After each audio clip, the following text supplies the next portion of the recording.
이끄시는 대로 주의 전에 나와서 예배하는 우리 성도님들에게 주님의 풍성한 은혜가 부어지고 채워지기를 소원하고 축원합니다.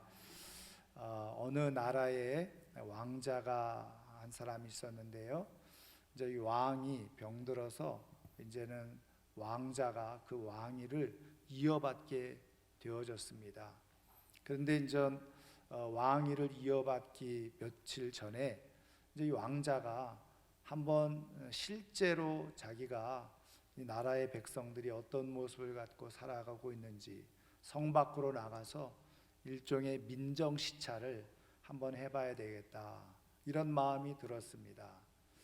그래서 밖으로 나가려고 하는데 보통 이렇게 또 왕자가 나가고 그러면 주변에 호위무사라든지 뭐 다른 신하들이 동행을 하게 되어지는데, 그렇게 되어지면 쉽게 눈이 띌 것 같아서 그래서 마음을 먹고 단독으로 혼자 그렇게 밖으로 나가게 되어졌어요.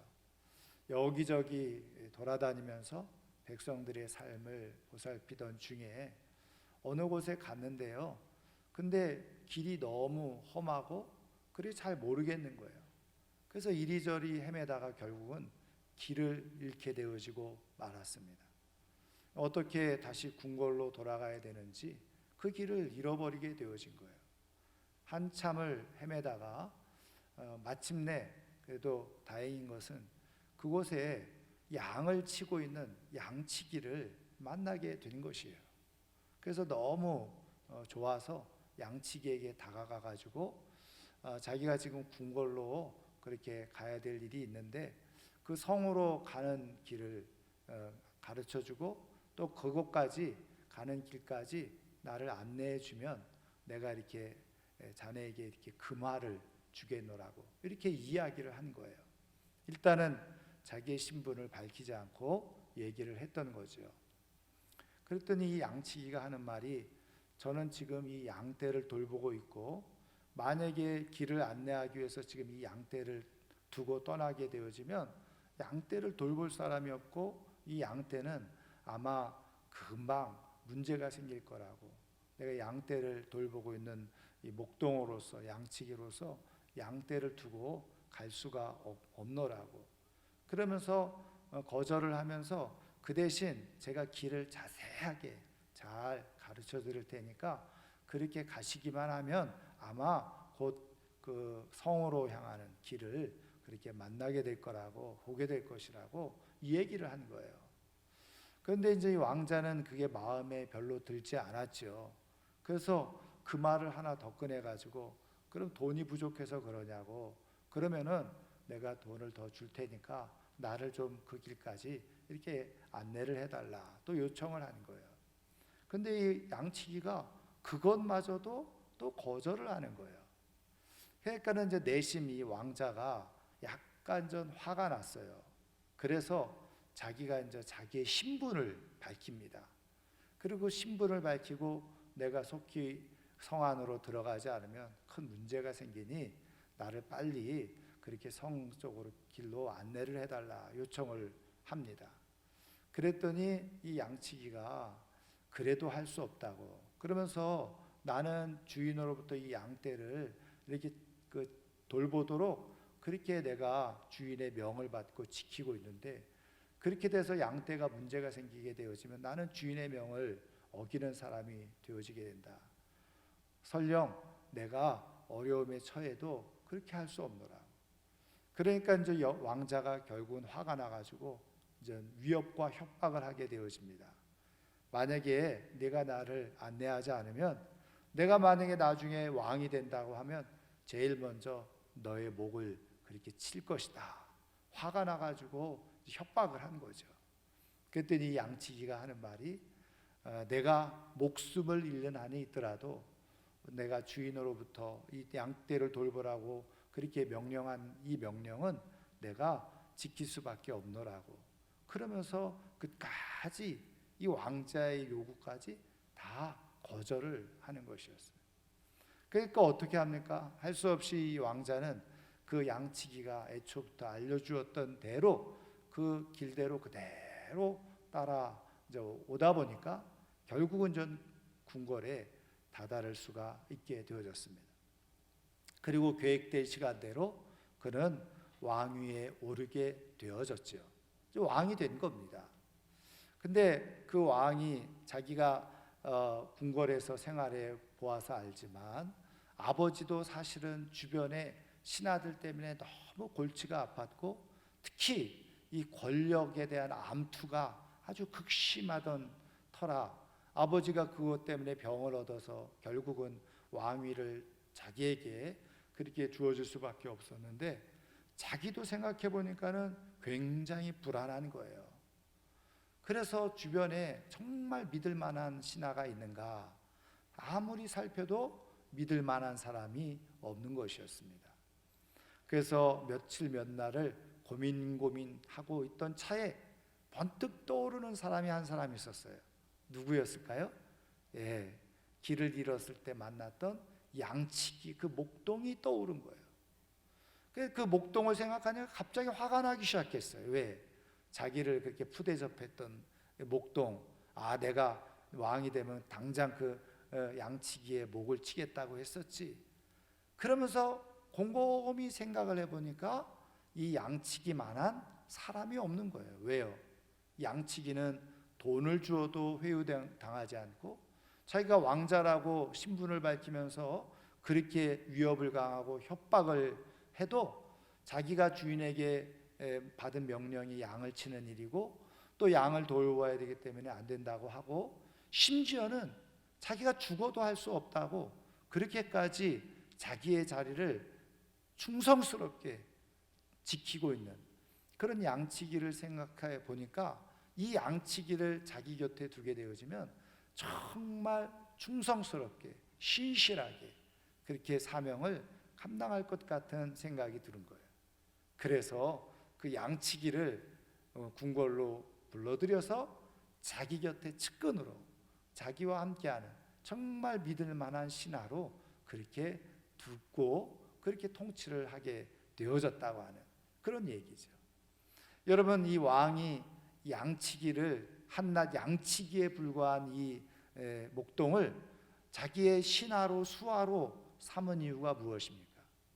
그가 어떤 회유와 협박에도 굴복하지 아니하고 자기의 자리를 끝까지 지키는 그런 충성스러움과 신실함, 그것을 보고 자기가 믿을 만한 사람으로 자기 곁에 두게 된 거죠. 여러분, 거꾸로 이 양치기의 입장에서 보면요, 어떻게 보면 인생의 대박이 터진 일이나 다름이 없잖아요. 대반전의 역사가 일어난 것이에요. 여러분, 이 양치기가 왕자를 만났을 때 그 왕자로부터 그렇게 위협을 당하고 협박을 당했잖아요. 그래서 그 왕자가 떠난 후로 이 양치기의 마음이 편했을까요? 안 편했을까요? 굉장히 불안하고 불편했을 거예요. 근데 진짜 며칠 있다가 이 왕자가 왕이 됐다는 소문이 들려지고 그리고 또 며칠 있다가 자기를 왕이 부른다는 얘기를 들었을 때 얼마나 두려웠겠습니까? 아마 전전긍긍하면서 나는 이제 죽었구나. 그리고 궁궐로 들어갔을지 몰라요. 근데 거기에서 대반전의 역사가 일어난 거 아니에요.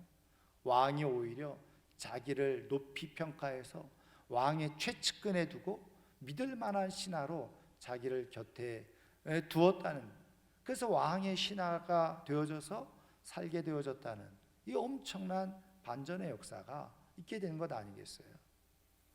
여러분, 우리가 인생을 살아가면서 나름대로 내 인생 속에서요, 이러한 반전을 꿈꾸고 기대하면서 살아가는 경우가 있지 않아요?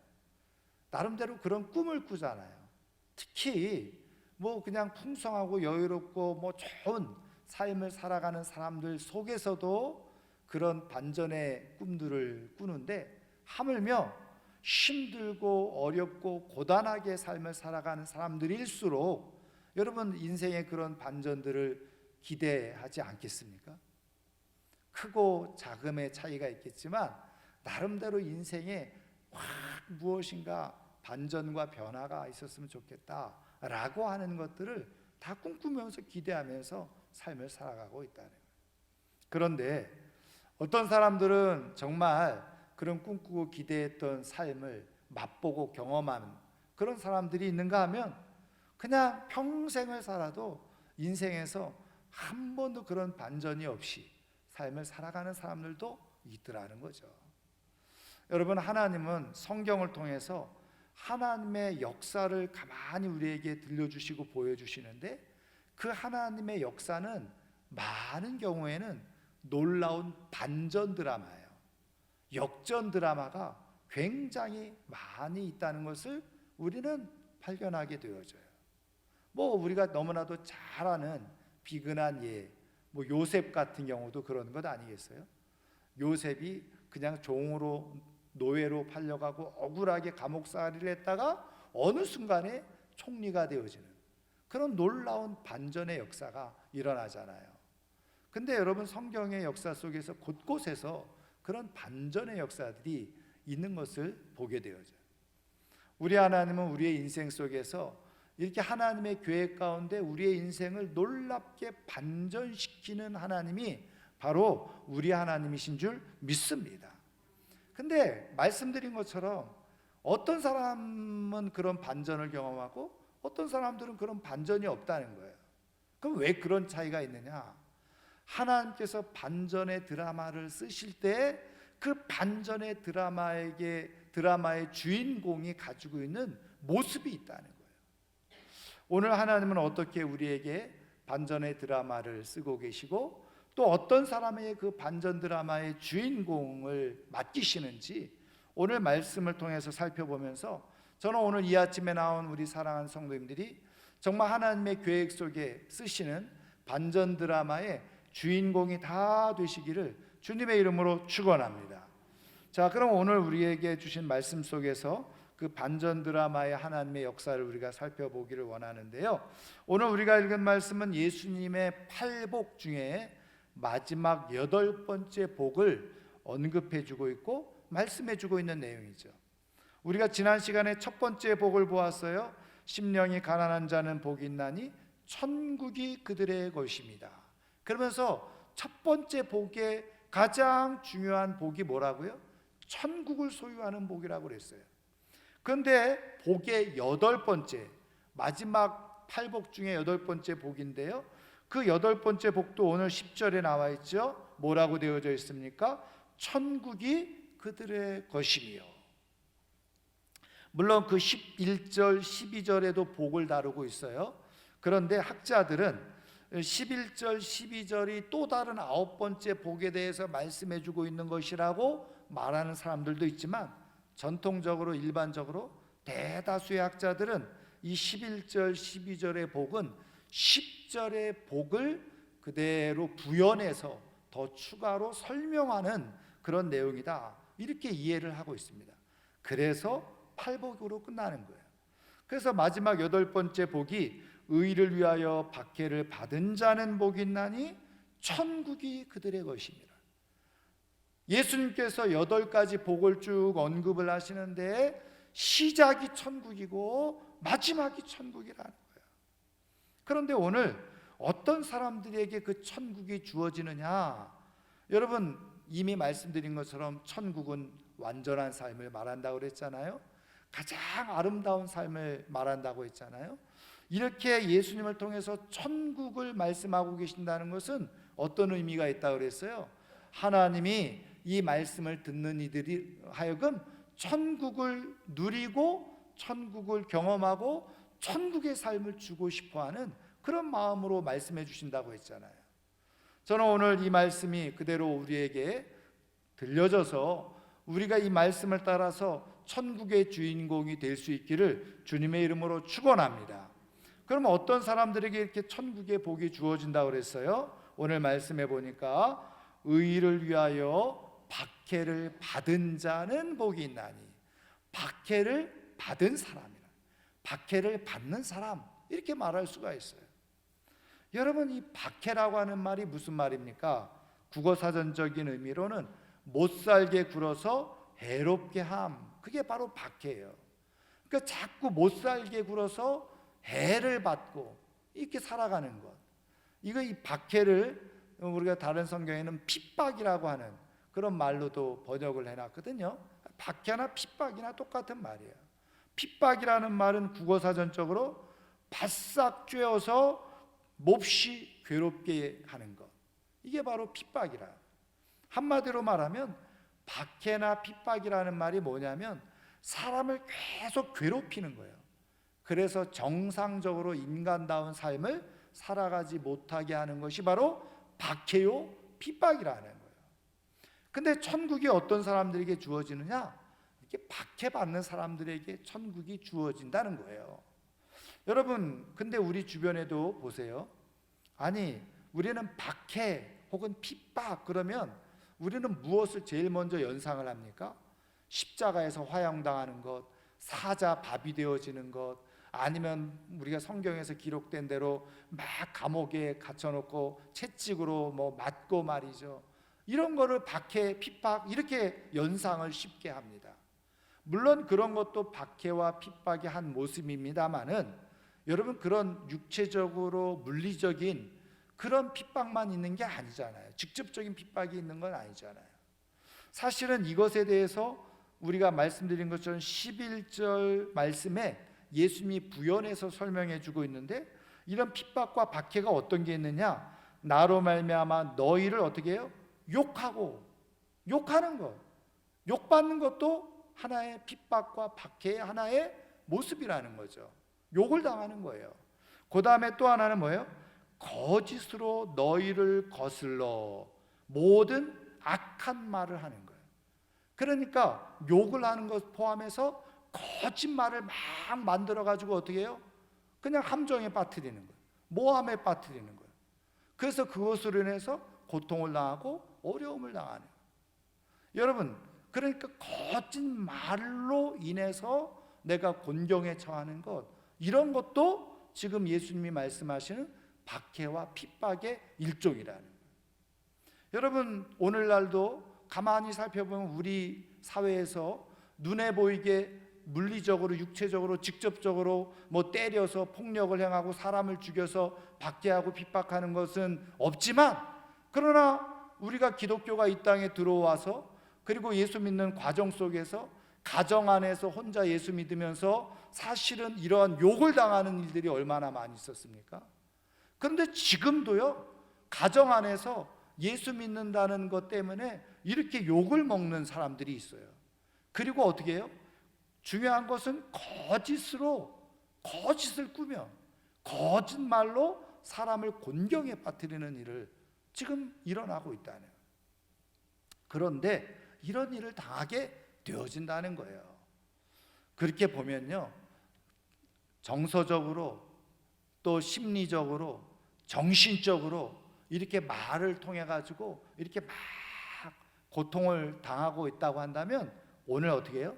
박해를 받는 그런 모습 가운데 있다는 거죠. 그런데 그냥 이렇게 그래서 학교에서나 왕따를 당하거나 혹은 직장에서 따돌림 당하거나 이런 것들이 사실은 오늘날 표현은 안 하지만 박해의 일종이고 핍박의 일종이죠. 이런 모습들 속에 우리가 살아가고 있다는 거예요. 그런데 여러분, 모든 박해받는 사람, 핍박받는 사람들이 그러면 다 천국을 소유하느냐? 그렇지는 않아요. 오늘 말씀해 보면 전제가 있죠. 전제가 뭐예요? 의를 위하여 박해를 받는다.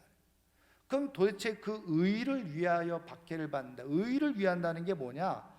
사실은 11절에 예수님이 부연 설명해 주고 있지만 나로 말미암아, 이렇게 말해요. 다시 말하면 예수님으로 말미암아, 예수님을 믿는 것 때문에, 그런 말이에요. 그러면 예수님을 믿는 것 때문에 도대체 무슨 박해가 있느냐? 여러분, 여기서 의를 위하여 라고 하는 이 의는 하나님의 의를 말하는 거예요. 디카요시네. 그래서 이 하나님의 의인데, 그러면 이 하나님의 의가 뭐냐? 로마서 1장 17절에 보면 복음에는 하나님의 의가 나타나서 믿음으로 믿음에 이르게 한다, 이렇게 말씀해 주고 있잖아요. 그러니까 복음이라는 것 안에 하나님의 의가 거기에 담겨져 있다는 거죠. 여러분, 복음은 무엇입니까? 복음은 한마디로 말하면 예수 그리스도를 말하죠. 그리고 그것을 좀 펼쳐놓으면 예수님께서 죽을 우리들을 위해서 십자가에서 죽으시고 그리고 우리를 위해서 부활하셨어요. 그래서 예수님을 믿는 사람으로 하여금 바로 하나님의 자녀가 되게 하신 것, 그것이 바로 복음이라는 거예요. 복음 말 그대로 기쁜 소식, 좋은 소식이잖아요. 우리가 영원히 지옥에 멸망받을 수밖에 없는 인생을 예수님이 십자가에서 죽으시고 부활하심으로 말미암아서 우리로 하여금 하나님의 자녀가 되어서 천국의 삶으로 살아갈 수 있게 된 것, 이것이 복음의 중요한 핵심이다. 근데 그 복음 안에, 예수 그리스도 십자가 안에 하나님의 의가 나타났다는 거예요. 여러분, 그 하나님의 의가 무엇이냐? 여러분, 그 하나님의 의라는 것은 바로 공의와 정의를 얘기하는 거예요. 여러분, 하나님의 공의, 하나님의 정의, 뭘 얘기하는 거예요? 저스티스 얘기하죠. 근데 그게 뭘 얘기하는 거예요? 선은 권하고 악은 징벌한다는 거예요. 모든 죄악에 대해서는 하나님이 반드시 뭐 하신다는 거예요? 심판하신다는 거예요. 그게 하나님의 정의예요. 하나님의 공의의 하나님이에요.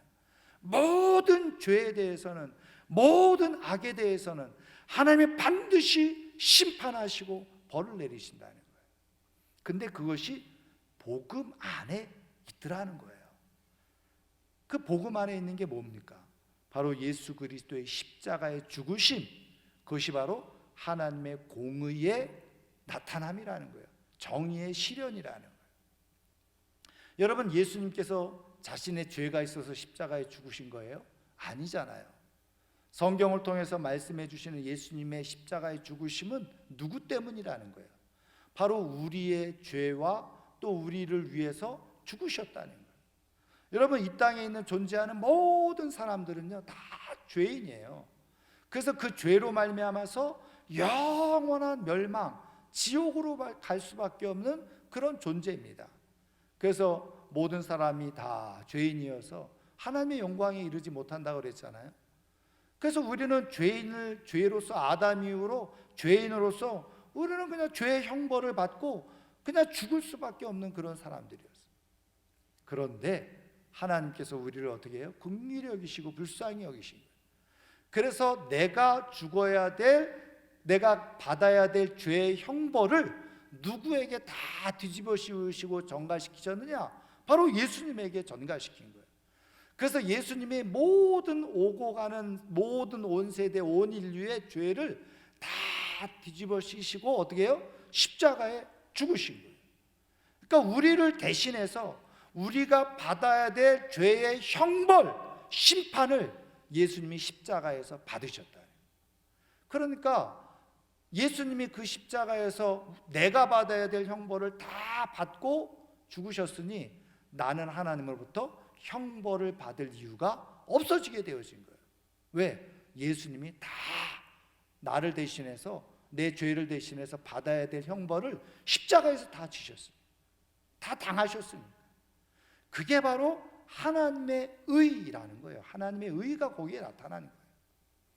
그러니까 여러분, 하나님의 의라고 하는 것은 뭐냐면 깊이 들여다보면 십자가를 통해서 우리에게는 베풀어 주시는 사랑이고, 하나님의 의는 바로 십자가를 통해서 우리에게 베푸신 은혜고, 하나님의 의라는 것은 바로 십자가를 통해서 우리에게 베푸시는 구원의 축복인 거예요. 그러니까 여기서 의를 위하여, 이 말은 뭐냐면 하나님께서 나를 위해서, 나를 사랑하셔서 예수 그리스도를 십자가에서 죽이시고 나를 구원하시고 나를 살리시고 나를 영원한 삶으로 살게 하시는 그 사랑, 그 사랑을 깨닫고 그 사랑을 위하여, 그 사랑을 어떻게 해요? 배신하지 않고 그 사랑을 계속 간직하며 살아가기 위해서 박해를 받은 사람. 앞서 말씀드린 거, 박해는 뭐라 그랬어요? 괴롭힘을 당하는 거라 그랬죠. 곤고함을 당하는 것이라 그랬죠. 억울한 말을 듣고 거짓말로 모함을 해서 삶을 살아가기 힘들게 하고 어렵게 하는 것이라고 말했잖아요. 그래서 여러분, 연예인들이나 이런 사람들 댓글 때문에 막 자살하고 그러잖아요. 왜요? 그게 말 그대로 표면적으로는 직접적으로 육체에 피해를 주지는 않지만, 고통을 주지는 않지만, 그게 정신적으로 엄청난 핍박이 된 거예요. 박해를 받은 거예요. 정상적으로 생활할 수 없는 상황 가운데 처해져 있는. 그래서 공황장애를 앓고 우울증을 앓고 그러다가 그냥 포기해버리는 거죠. 그런데 중요한 것은 어떻게 해요? 내가 예수님을 사랑하고 예수님의 사랑을 내 안에 품고 그 사랑이 내 인생에서 가장 소중합니다. 가장 귀한 가치가 있습니다. 그것을 나는 절대로 놓지 않겠습니다. 세상과 타협하지 않겠습니다. 나는 포기하지 않고 나는 이 사랑을 끝까지 간직하고 살겠습니다. 이 사랑 때문에 사람들이 나를 조롱하고 사람들이 나를 욕하고 심지어는 거짓말로 나를 모함해서 나를 못살게 굴어도 나는 그럼에도 불구하고 이 세상에 못 살아도 나는 고난 당하고 고통을 당하고 내가 욕을 먹어도 나는 이 사랑을 간직하고 살겠습니다. 끝까지 이 하나님의 의의를 내 가슴에 가장 소중한 것으로 품고 견디며 참으며 인내하면서 끝까지 살아가는 사람. 그 사람이 뭐예요? 의를 위하여 박해를 받은 사람. 그런데 그런 사람들에게 뭐가 주어진다는 거예요? 천국이 주어진다는 거예요. 여러분, 이 말을 거꾸로 말하면 어떤 말이 될 수 있어요? 근데 예수님의 사랑은 알았어요. 그런데 사람들이 그런 거 가지고 조롱을 해. 또 그런 걸 가지고 욕을 해. 심지어는 거짓으로 막 꾸며가지고 말이죠, 함정에 빠뜨리고 모함에 빠뜨려요. 그러니까 아이고, 그러다 보니까 내가 살아가는 게 불편해지고 힘들어져. 그래서 아이고, 나 이렇게 예수 믿고 내가 이렇게 예수님 사랑 가지고 살아가는 게 이렇게 힘들고 고단하고 이렇게 그냥 거짓말도 들어야 되고, 아이고, 굳이 내가 이렇게 못하라 살아. 이렇게 생각하면서 어떻게 해요? 사랑을 배신하는 사람, 그걸 던져버리는 사람들이 있다. 그런 사람들에게는 거꾸로 뭐가 없다는 거예요? 천국이 주어질 수가 없다는 거예요. 그런데 아세요? 오늘 이 시대에 지금 이런 상황 속에서 의의를 헌신착처럼 버리는 사람들이 우리 주변에 있다는 거예요. 여러분, 제가 몇 번 말씀드렸습니다마는 이 코로나 바이러스가 확산되어지면서 여러분 얼마나 교회에 대해서 비난하는 말이 많이 생겼습니다. 아주 공개적으로 정부나 언론에서 교회에 대해서 얼마나 안 좋은 말들을 지금 쏟아내고 있습니까? 그러니까 제가 또 말씀드렸으면 우리 권사님 그 하는 카페에 한번 우연히 우리 교육자들하고 들어가다가 거기에 커피 마시던 사람들이요, 야 교회 사람들 온다, 교회 사람들 온다, 그러면서 그냥 나가버리는 거예요. 마치 우리를 보기를 뭐처럼 봐요? 코로나 바이러스 감염자처럼 보는 거예요. 어떤 직장에서는 교회에 나가지 말라, 교회 나가려고 그러면 직장 그만두라고 그러고. 여러분, 그런 일들이 일어나고 있잖아요. 그런데 가만히 말씀을 보면 이미 예수님께서 이런 일들이 있을 것이라고 다 예견해 놓고 말씀해 주셨다. 너희들을 욕하는 사람들이 분명히 있을 것이고, 심지어는 거짓으로 어떻게 해요? 거짓으로 너희들을 거슬러 악한 말을 하는 사람들이 있을 거예요. 여러분, 우리는 지금 그런 시대에 살아가고 있어요.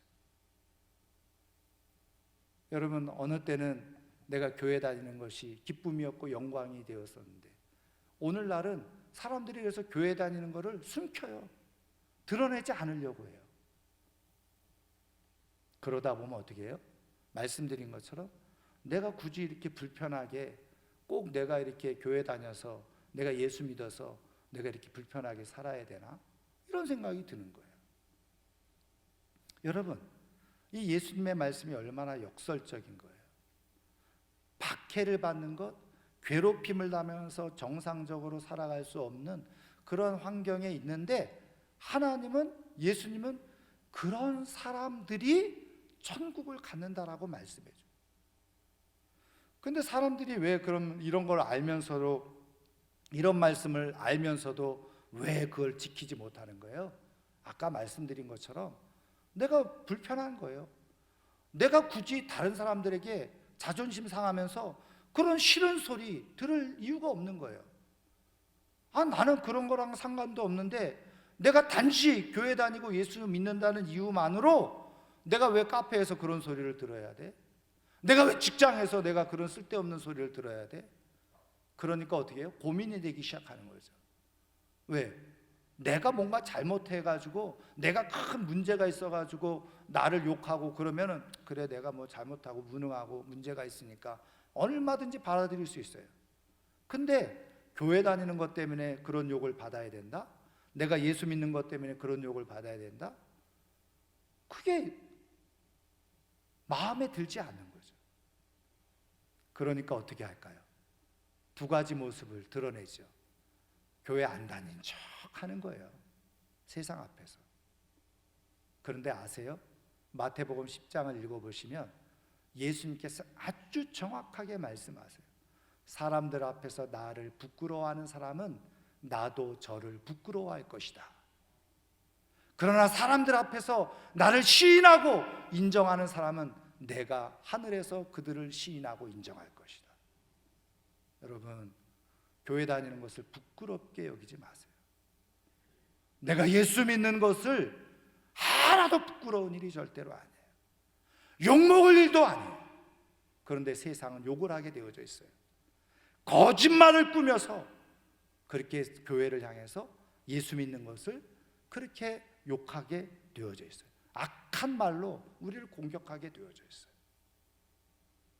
그래서 그냥 교회 안 다니는 척 하는 거예요.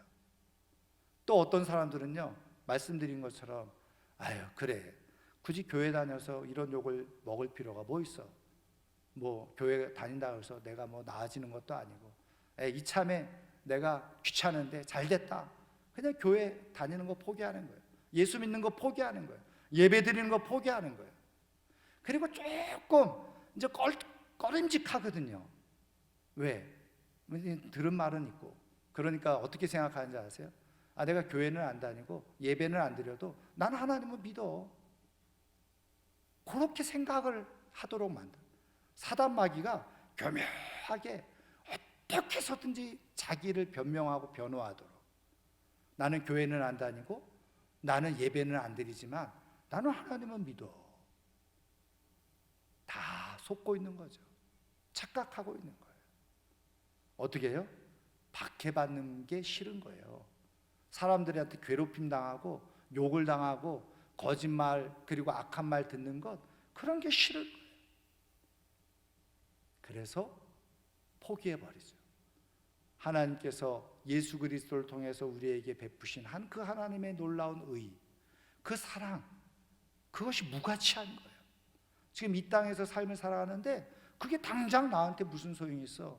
그리고서 버려버리는 거예요. 가장 가치가 없는 것이 하나님의 사랑이라고 생각하는 거예요. 그게 던져버리는 거예요.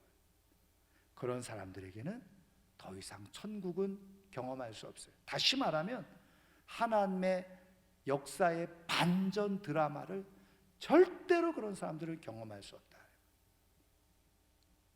그럼 어떤 사람이요?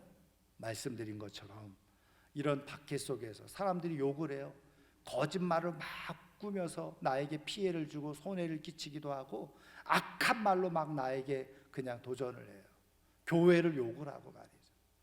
그런데 그럴 때일수록 어떻게 해요? 당당하게 그것을 참아내는 거예요. 견뎌내는 거예요. 근데 여기에 하나님이 처방하시는 놀라운 처방이 있는데, 여러분 오늘 말씀 다시 한번 보세요. 11절 12절 말씀, 하나님은 어떻게 이거를 이기도록 말씀하시느냐.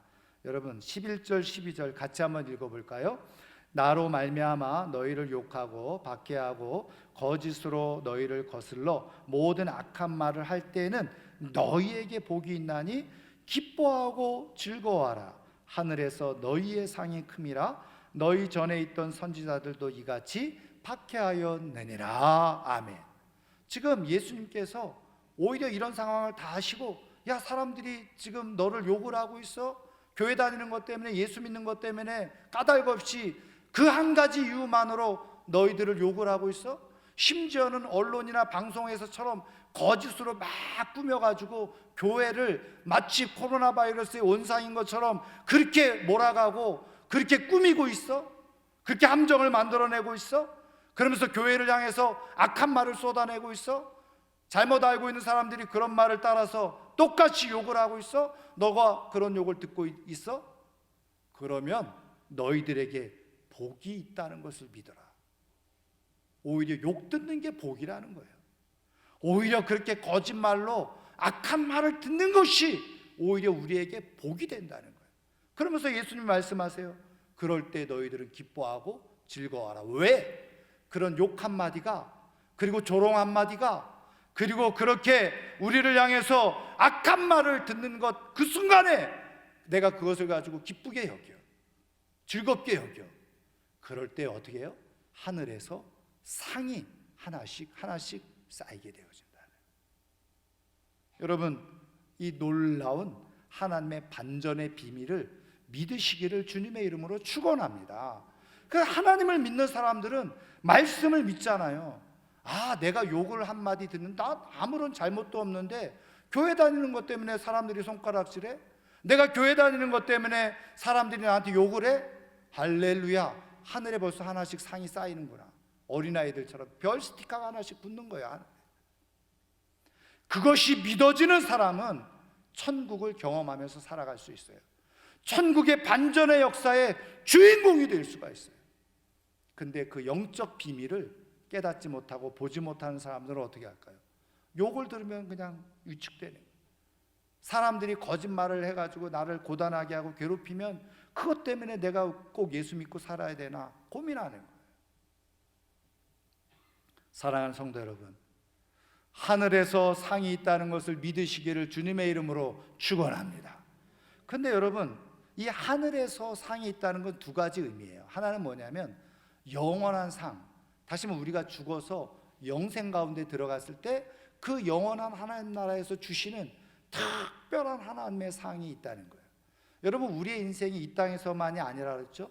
영생, 영원까지가 우리의 인생이라 그랬죠?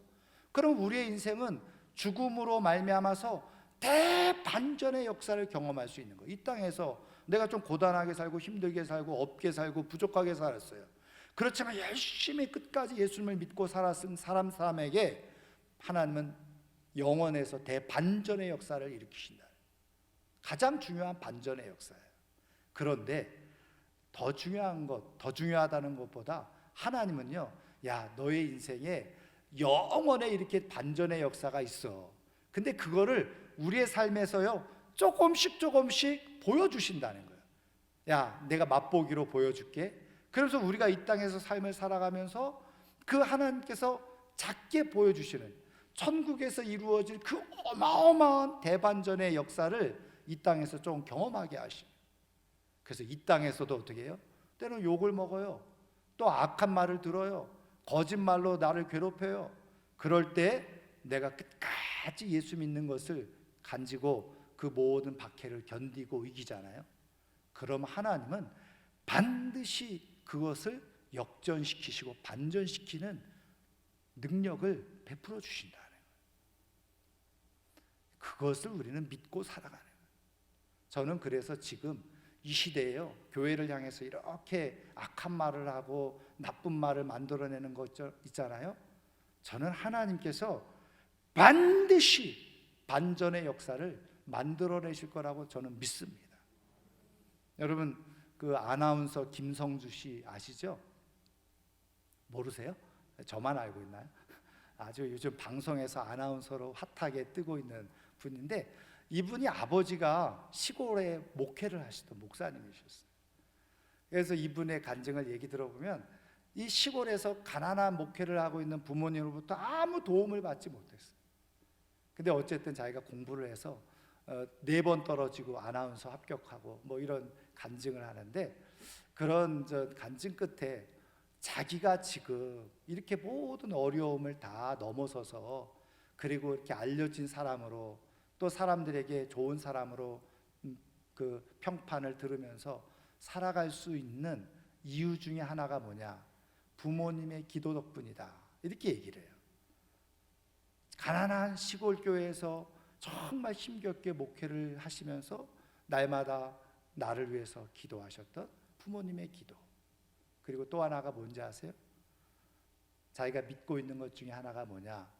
부모님이 그 가난한 교회에 힘들게 목회를 하면서 많은 사람들로부터 받았던 수모, 많은 사람들로부터 받았던 욕, 그런 것들이 자기의 인생에, 자녀들에게 그대로 복으로 주어졌다는 거예요. 여러분, 우리 앞에 믿음의 조상들은요, 예수 믿는 것 때문에 받는 그런 조롱, 예수 믿는 것 때문에 받는 불편함, 괴롭힘, 그거를 말씀을 따라서 소중하게 여겼어요. 복으로 여겼어요. 내가 오늘 예수 믿는 것 때문에 이렇게 욕을 당하고, 예수 믿는 것 때문에 이렇게 악한 말을 듣고, 거짓말을 이렇게 내가 듣고, 이런 가운데서 내 삶이 괴롭힘을 당하고 힘들고 어려운 그런 상황 속에 있는데, 하나님은 반드시 이것을 상으로 갚아주실 분이시다.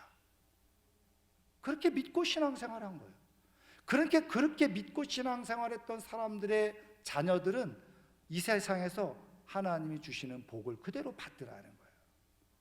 그런데 그렇지 못한 사람들이 있어요. 그래서 떠나버린 사람들이 있죠. 흩어져 버린 사람들이 있어요.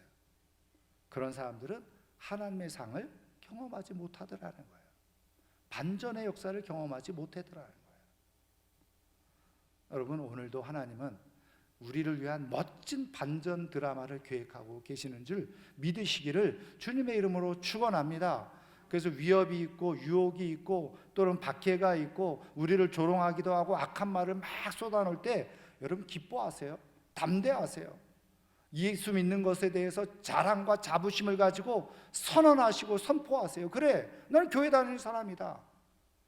그렇게 나갈 때요, 하나님이 하늘에서 웃으시면서 하늘에 우리가 영원히 누릴 상도 준비해 주시지만 그 상을, 그래, 너한테 이런 상이 준비되어져 있어, 그러면서 이 땅에서 맛보기로 반전의 삶으로 우리를 인도하시는, 역사하시는, 그래서 그런 사람들이 천국을 갖고 천국을 누리면서 살아가는 역사가 일어나게 되어져요. 저는 오늘 이 아침에 나온 우리 사랑하는 성도님들이 하나님의 의에 담겨져 있는 이 하나님의 놀라운 사랑, 그것을 이 세상에서 가장 귀한 것으로 여기고 절대 세상에 있는 것, 조롱, 욕 이런 것에 의해서 이런 걸 훼손당하지 아니하고 끝까지 잘 간직하고 그 사랑을 끝까지 견디고 참아내는 가운데서 하나님께서 우리에게 주신 천국의 반전 역사의, 반전 드라마의 주인공으로 살아갈 수 있기를 주님의 이름으로 축원합니다. 이제 말씀을 마치려고 하는데요, 여러분, 작곡가이자 가수로 활동했던 주영훈 씨라고 혹시 아시는지 모르겠어요. 좀 옛날 분들은 알고 요즘 젊은 사람들은 모를 수도 있는데, 여러분, 이 주영훈 씨도 역시 목사님 아들이에요. 아버지가 미국에 가서 목회를 하는데 옆에서 아버지 목회하는 거 보니까 너무 힘든 거예요. 왜냐하면 작은 교회에서 이렇게 이민자들 목회를 하는데 전도해가지고 조금 양육해서 교회를 섬김만 하면 훌쩍 큰 교회로 떠나고요. 잘 또 전도해가지고 기어놓으면 큰 교회로 훌쩍 떠나고. 왜? 그때 한인 커뮤니티가 있는데 한인 커뮤니티 공동체에서 조금 뭔가 도움을 받고 하려면 큰 교회 가서 생활해야 되니까 처음에는 복음을 들을 때는 작은 교회 왔다가 신앙생활 하려고 할 때는 다 큰 교회로 가는 거예요. 아버지 어머니가 그런 것 때문에 너무 힘들어하고 상처를 많이 받는. 근데 어느 권사님이 와가지고 이 목사님 집안에 자녀들 중에 목사할 사람이 있다고 예언을 하더라고요. 그러니까 아버지가 가만히 보다가 주영훈이 보고 신학하라고 그러더라고요. 근데 자기는 옆에서 아버지가 그렇게 고생하는 거 보고 무슨 신학, 자기는 절대로 목사가 안 되겠다고 도망 나온 게 한국이에요. 그래서 자기가 이제 작곡해가지고 또 하나님의 은혜로 사람들을 잘 만나가지고 자기가 그냥 순식간에 그냥 뜨게 된 거죠. 고생 많이 안 하고 그냥 하여튼 그렇게 됐어요. 그런데 자기가 그렇게 잘 나갈 때 이 주영훈 씨가 그런 얘기를 해요. 진짜 인생의 위기는 가난하고 힘들고 없을 때가 아니더라는 거예요. 진짜 인생의 희귀는 잘 될 때더라. 자기가 뭐 남부럽지 않게 그렇게 자기가 인기가 치솟고 말이죠. 그럴 때 딱 위기가 찾아오는데 뭐냐면 그 병이 있었대요. 조기 흥분 증후군. 그런 병이 있는지도 몰랐죠. 자기는 그것 때문에 군대 면제를 받았다는 거예요. 그러니까는 지금도 뭐 이렇게 군대 문제가 막 이슈화되고 뭐 정치인들 자녀들이 그런 문제에 휩쓸리면 100% 검찰청에서 자기를 부른다는 거예요. 왜? 자기 병명. 그래가지고 자기는 몇 번이나 그런 일이 있을 때마다 검찰청에 가서 또 병원 가서 또 검사받고 또 몇 차례나 건강검진을 받았대요. 그런데 그게 뭐냐? 그래서 사람들이 야, 조기흥분증후군? 그게 무슨 성적으로 막 이런 건 줄 알고 있다는 거예요. 병명이 좀 그렇긴 한데 그게 뭐냐면 일종의 심장병인 거예요. 그러니까 우리가 사람들이 왜 이렇게 갑자기 이렇게 두려움이 생기면 심장이 막 뛰잖아요. 근데 이제 주영훈 씨는 그게 다른 사람보다 더 심한 거예요. 그래서 호흡 곤란 증세가 오는 거예요. 그러니까는 군대를 갈 수가 없는 거예요. 근데 이 병명이 이러다 보니까 사람들이 야, 저런 병 가지고도 군대 안 가? 그러면서 뭔가 문제가 있다 뭐 막 그러면서 이 자기를 공격하기 시작하는데 죽고 싶더라는 거예요. 그런데다가 또 무슨 마약과 연루되어 있다. 그래가지고 검찰에서 불렀어요. 자기는 그런 거 해본 적도 없고 구경도 안 해봤는데. 근데 왜 그러냐 했더니 주지훈 씨라고 하는 마약을 했던 연예인이 있는데 그 주지훈 씨가 본명이 주영훈이라는 거예요. 그래서 자기까지 그냥 얽혀매가지고 그래가지고 몇 번이나 마약 검사도 받고 막 하고 말이죠. 그러니까 너무너무 힘들고 스트레스 받아요. 그런데다가 자기가 목사 아들이라는 것을 알고서 저 목사 아들 자식이 저렇게 하고 다닌다고 욕을 하더라고요. 교회 욕을 하고 개독교인들이 다 저래. 그것 때문에 교회 욕까지. 너무너무 고통스러워. 그러다가 하던 사업도 망하고 빚더미에 앉게 되어지고 완전히 사면초가에 놓여져 있어요. 그래서 자기는 교회에 가서 이렇게 뒷자리에 앉아서 예배 드릴 때 뭐 지금 불렀던 찬양 기뻐하 뭐 이런 찬양 부르면 짜증이 났다는 거예요. 왜? 자기 인생에 하나도 기쁜 일이 없는데 도대체 뭐가 기쁘다고 저렇게 하나. 그 인생의 밑바닥에 있을 때 차인표 신혜라 씨가 하는 컴패션이라고 하는 단체에서 불러가지고 같이 필리핀인가 선교지를 가게 되어졌다. 근데 그때도 자기는 하나도 기쁜 게 없었다. 재미도 없었고 공황장애를 앓고 우울증을 앓고. 그런데다가 자기랑 함께 갔던 그 멤버들 중에 이름만 대면 알 수 있는 대기업의 그 재벌 가문의 식구들도 가족들이 다 같이 갔다. 근데 이 주영훈 씨 간증을 들어보면 그 사람들은 가는 날부터 한 번도 웃는 걸 자기가 보지 못했다는 거예요. 다 인상이 찡그러져 있고 굳어 있고 하나도 재미없이 살아가는 사람처럼 보이더라고요.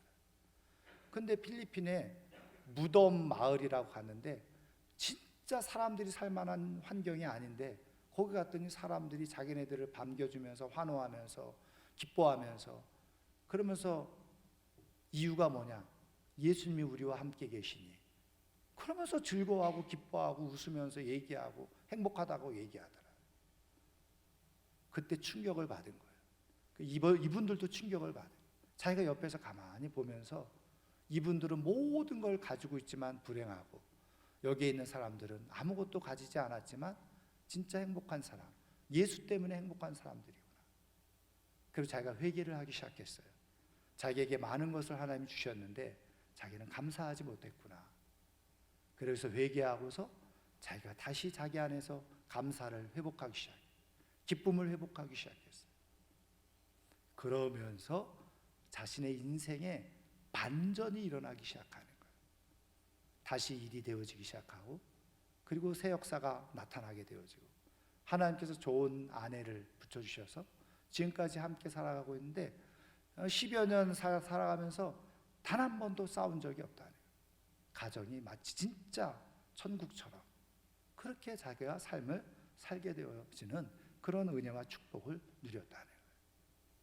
여러분, 하나님께서 우리에게 주신 그런 사랑의 은혜를 계속 간직하고 그것을 포기하지 않고 끝까지 견디고 그것을 그대로 품고 살아가는 사람에게는 반드시 하나님께서 천국의 반전의 역사를 만들어 주세요.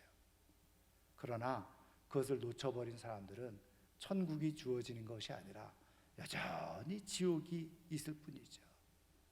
오늘 이 아침에 나온 사랑하는 성도님들, 하나님께서 우리의 삶에 천국을 맛보여 주고 싶으시고 영원한 천국의 반전 드라마의 주인공으로 우리를 만들어 주고 싶으실 텐데, 이 땅에서 살아가면서 예수 믿는 것 때문에 조롱을 당하기도 하고 욕을 당하기도 하고 악한 말을 듣기도 하고 거짓말로 우리를 괴롭히기도 하는 이런 모든 상황 속에서 당당하게 기뻐하면서 즐거워하면서 예수 그리스도를 믿는 사람으로서, 교회 다니는 사람으로서 당당하게 세상을 향해서 선포하는 가운데서 하나님이 인정하시는, 그래서 천국을 다시 한번 우리의 삶에서 경험하며 반전 드라마의 주인공으로 살아갈 수 있는 하나님의 사람들 되기를 주의 이름으로 축원합니다. 축원합니다.